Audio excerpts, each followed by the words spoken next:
And welcome both domestic and international viewers to day 2 here from MTV Live Stage at the Nordic Business Forum 2016. With some very good stuff yesterday, a great sort of diversity of guests and not that much diversity in topics, but they all sort of nicely intermingled with each other and stuff. And we're aiming to do the same thing, of course, today until late afternoon. I'm Pekka Nyman, news anchor presenter here at MTV3 in Finland. It's great to be here again, third year on the trot. Let's get the show going. With me here we have Jackley, who just spoke. Great presentation, thank you very much. Very inspiring. Thank you. And Anni, Vepsäläinen and Pekka Hyysalo. Pekka, founder of Fight Back. You had a serious head injury. You were top, what do you call it in English? Free skier. Top free skier, accident in 2010. And you had to choose whether to give up, that's one option, or to fight back, that's an even better option. That was in Finnish, it means you are a damn tough guy. Yeah. The word in Finnish is a bit worse, but you know, you get the point. And Jackley, co-founder of Kiva, and we just talked about it's a coincidence that Kiva here in Finnish means nice. Pronounced, really can you pronounce today. it in Finnish? Yeah, Kiva. Kiva? Yeah. Great. Yeah. An online community that helps individuals loan small amounts of money called microloans to entrepreneurs throughout the world. You're not there anymore full time, but you're the co-founder. You're still engaged with the project. Anni Vepsäläinen, co-founder, Naisten Pankki Women's Bank. It's a volunteer community and a charity fund aimed at increasing women's sustainable entrepreneurship and livelihood in developing countries. That's right. This was a mouthful, but you all agree. You can all sign under what I said about you. Sounds okay, good. Hey, we know that capitalism, as we know it, is a bit sort of under siege. We've had Occupy Wall Street and all these different movements that somehow, way or another, criticize the cold aim of maximum profit without any other sort of values. You all represent, you know, in a way, sort of the other option, to bring some other value to business than cold profit.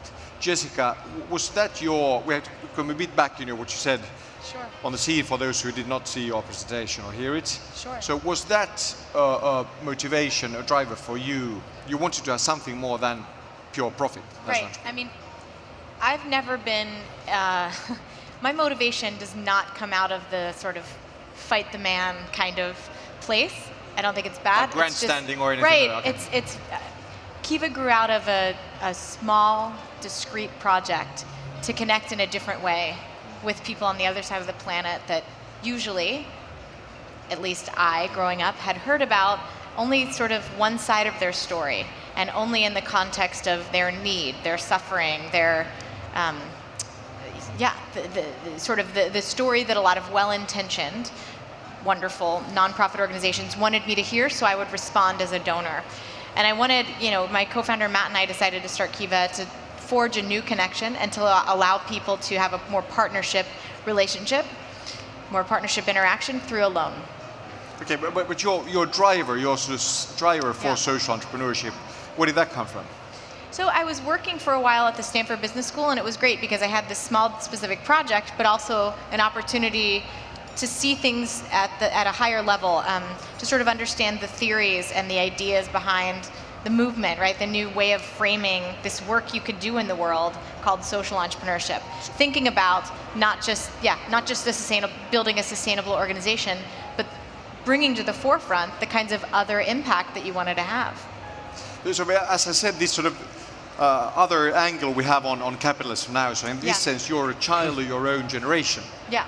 You're not, yes. Yeah, it's funny. I mean, I've been so encouraged, so heartened to see so many people follow over the last decade in this path, and to make social entrepreneurship, you know, what they study at college, that wasn't really a thing when I was in school, to make it what they set out to do at the onset of their careers. It's really exciting. And Anni, your women's bank, what's that story? How did you get the idea? What was your driver? Actually, it was not only me. It was a group of influential Finnish women from business and politics And we started Women's Bank in 2007 after a trip in Liberia, Africa. We wanted to do something long-lasting and something which would really help the courageous women in Africa to earn their living. And we all had our skill set. I have been working in businesses all of my life. And I was thinking, how can I use my skills, my networks, my competencies to help the women in Africa? And that led to Women's Bank. And you knew that sort of helping through starting a business, even a small business, an entrepreneurship or something, that's often a more effective way of helping than just sort of handing out aid or something. Exactly, exactly. In Finnish language we have a phrase that if you want to help a people, don't give him a fish. Right. Teach her or him how to fish. I thought it was an African saying. It's a Finnish saying, is it? Maybe it applies also in Finland. Well, we have the same time zone. It's universal. It's universal. Yeah, but we have the same time zone, so perhaps it's... Yeah, thank you. Okay, and Pekka Hyysalo, as I said, you had your accident, your top skier, you had your own career, and then your accident happened, you fought back, like your name applies, fight back, and then you decided that you came back and you wanted to help others as well. That was your sort of, you had a mission. I'm still not back 100%, but I'm getting there. And I want to bring as many with me as possible. And the reason why you want to help others, of course, because you saw what it was yourself. You saw what happens and you knew that, hey, people like me, they need help. Yeah. So that was your driver. Yeah. Hey, and how do you do it now? What is? Tell the audience what Fightback is doing. What is your project? I have so many projects that I don't know where to start from. Have you got time for all your projects? Yeah. You have energy now? Yeah. That's good. I do. And one of the most important projects is to reorganize my brain with Vasa concept. And that's a concept I'm trying to bring to Finland and basically exploded all over the world. It's from India, which may sound weird, but it's really good. Hey, and as mentioned earlier, not to do the sort of grandstanding here, but sort of this way, helping others and business, paradoxical, somehow conflicting as it may sound, but it's not. I mean, you're allowed to do business while helping other people as well. Any conflicts? I don't think so, or there may have been some conflicts, but I don't like to deal with those. I just try to get the benefits of the business and bring them to the charitable base. And if we have a lot of money, which we don't yet, then we can build up big centers and help many people, which is our goal. That's a big money which you don't have yet. That was a good sort of crucial word. That's good. Hey, Jessica, it's sort of it's not a minus sum game. Yeah. It's not even a zero sum game. But making business at the same time is actually a plus sum game. It's a real win-win. I mean, you're allowed to make profit, but you're also allowed to. Sure. I mean, so I spoke about this a little bit, but I am agnostic as to, it's a tax code, not a religion. So you can operate as a nonprofit and be sustainable, which is the nonprofit word for profitable. Like that's right. I mean, it's having an organization that can run itself and that can sustain its activities. So what I do think, though, back to what you were asking earlier, I do think you can do both, and you should, and It's the world is changing so quickly that it's not going to be an option to talk about your social impact as an organization. You're going to have to talk about that. And organizations, companies mostly have been able to hide that away. But everybody has a social impact. Is it just good, bad, or ugly? Like, what is it? The organizations that are being proactive in communicating that are putting that at the forefront, I think are going to win, and that can prove that they're not just talking the talk, they're really genuinely doing that. I do think it's hard to serve two gods. You need to know really what you want to get done in the world. So when push comes to shove, how are those many goals that you might have, how are they prioritized? At the end of the day, if there's a call that has to be made and it's for greater profits or to serve, to be a mission-based sort of an entity that serves a particular group of people that may or may not be the most profitable at all moments in time, you have to know where you stand. I think those hard questions scare people, but they don't need to be scary. I think the initiation of B Corps in the United States is a really big deal, where you can actually legally, to shareholders, say what you're about and say what those priorities are, what your social impact is going to be. Would you mean actually that sort of doing to 100% both profiting and the social side, that's impossible. You have to know whether. I don't think it's impossible. I don't think it's impossible. You just have to be smart about how you set something up, how you design it. For sure. Okay. Right. But there are moments when it's like this in anything, right? Like, I want to do 10 different things every day, but what are my priorities? What do I get done first? And when push comes to shove and there has to be a little bit of maybe an imbalance, just which one is more important to me? Yeah, but which means there has to be a compromise as well. I mean, it's not that you. This is a tough one. I don't know that compromise is exactly the right word. But I hear you. Okay. I hear you. And anyway, it's so 70s to think that you only have the social side and the business side. That's like. Yeah. Okay. Yeah. We can put that, mothball it away. No, it's good. All right, and what is your, here at the Nordic Business Forum anyway, people talk business, and that's one of the ideas here. So Women's Bank, what's your business angle? I mean, do you want to grow into a big profitable bank as well, while keeping the social side? No, we want to help women of the world and give them tools to build businesses and help their families and communities. That is our business. We are in a business for good in that sense. But it sounds like you don't want to do business yourself. Is it that sort of simple? Yeah, but we use the business skills of the volunteer network for Women's Bank. We have currently 4,700 people working for Women's Bank. Lots of skill set gained from the business life.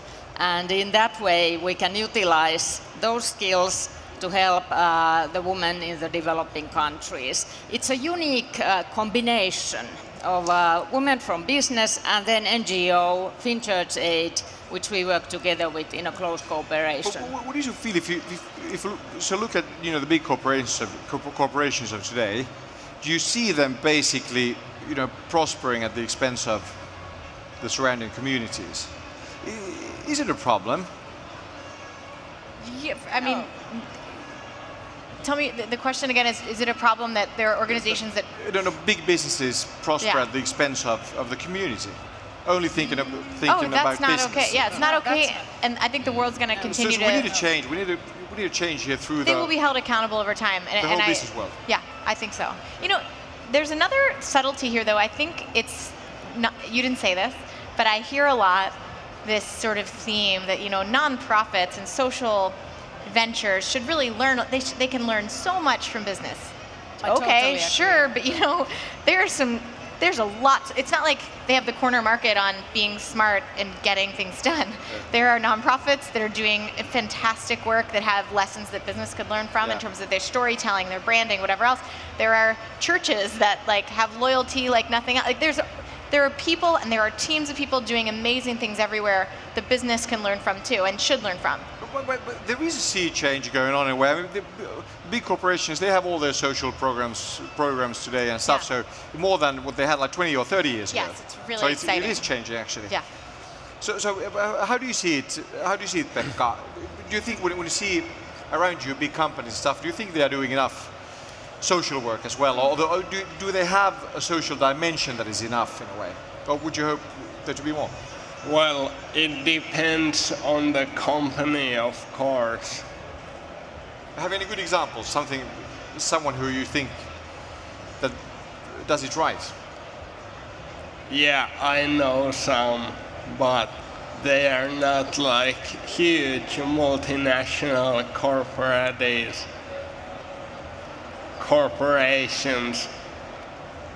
But for example, an organization or a company called Lyyti, it rocks. It's a business company, but they have this Yeah. sort of, can you tell us something more about They do how they do it? software like organizing to events. Like, I don't know if Nordic Business Forum uses Lyyti, but they should at least. But Anni knows about it as well, you know. Yeah, I do. What's their social angle while doing business? Do you know? My social angle doing business is that the company I'm currently heading, Messukeskus, the Finnish Fair Center, we are here now today. Our biggest owner, Finnish Fair Foundation, grants prizes and scholarships every year, 400,000 euros, to bring good for the companies in Finland. So that's another angle of businesses doing good. It's not, you're not talking about Lyyti, Pekka was talking about, but you know that case as well. Another example, Okay, right. yes. One good way how businesses can participate is they can offer the time of their employees, 1 day per year to the volunteer work and use the skill set of the business people in there. That's another example. I feel very strongly about this, so I think that's fantastic. But I wonder a lot when companies say, oh, we care so much about the environment, so we give people like 3 hours once a year to plant a tree. Like, It's just amazing, okay, so for real, it's how are fun. you doing your business and the rest? So I think it's important, but I like to do things like that. And I also think it's important to look at all the other pieces. How do they get things done? How do they source their materials? What does shipping look like? Like, do you really care about the environment in this cohesive, integrated way, or is it just this add-on? And it's all too easy. Come just on. a tag or If they say something, they really care about their core business, so once a year for 3 hours, people work on their core business. Like, no, you can't. You don't get to say that unless you're doing something real. But So- anyway, all of you guys, are you reshaping capitalism basically? Do you believe you have that's your effect? I think it's happening. I don't think that's the goal that I think about with my work, with Kiva and other things. I think it's an effect that it's putting a dent in the system. It's, Sort of a wake-up call or something. I mean, I hope so. I hope it can also honestly just be an inspiring, I hope that the things I work on can be inspiring to people. And it can be not you need to change sort of interaction, sort of experience. I don't like being prescriptive. But to say, hey, there are other ways. Let's think bigger. Let's think differently about these things. Hey, Anni, in your business, I mean, you came from the sort of proper business side in a way. So have you heard any sort of negative remarks or comments through your new work? I mean, What do you people mean? question that. Like, what do you like? Why did you leave? Real business and blah blah blah. What's this now? I mean, are you trying to cause us a bad conscience or whatever? I mean, what are the reactions? Just to make it clear, I'm working for a real business today. But while but doing for the this, Women's while Bank. doing this, Yes, probably. People do have some suspicions over the social work, but I think Or you with give them a bad conscience or something? No. No. But we were able to demonstrate that how you can combine both sides. And vast majority of businesses do good. They pay their taxes, they have extremely skillful personnel, and with Women's Bank we were able to combine and show that. And now what we have been doing is remarkable. We have been gathering 10 million euros in 9 years to help entrepreneurship of women in the world. But do you think your work through Women's Bank have you seen a change in some of the traditional corporations? I think, as I tried to explain, it's visible now, and they can see the projects, and how effectively they have been running and what people are gaining from them. You want to see, real evidence, and that we have been bringing to business leaders as well. Okay. Hey, Anni, Jessica, and Pekka, thank you very much. We're going to switch into Finnish, the Kiva language. One of them. Hey, thank you very much. Thanks for sharing your thoughts with us. Thank you. Thanks. Thank you.